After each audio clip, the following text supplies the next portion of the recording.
Federalun, informasi terkini pasukan tentara Rusia telah bergabung dengan gerakan separatis pro-Rusia di wilayah sepanjang pantai Laut Azov, tepatnya di Ukraina bagian timur.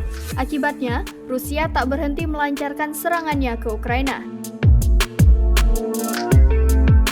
Dikutip dari Kompas.com, dilansir dari AFP, hal itu diungkapkan oleh juru bicara Kementerian Pertahanan Rusia, Igor Konashenkov, pada Selasa 1 Maret 2022. Konashenkov dalam sebuah pertanyaan, dikutip dari AFP, pejuang separatis pro-Rusia di Ukraina bagian timur itu telah mendorong Barat sebagai bagian dari serangan.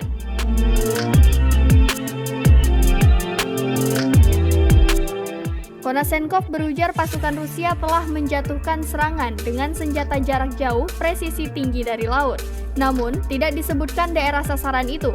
Ia menyebut ada 2 lapangan terbang dan 3 radar pertahanan udara terkena di Ukraina. Konashenkov mengeklaim bahwa tidak ada infrastruktur sipil yang menjadi target pasukannya.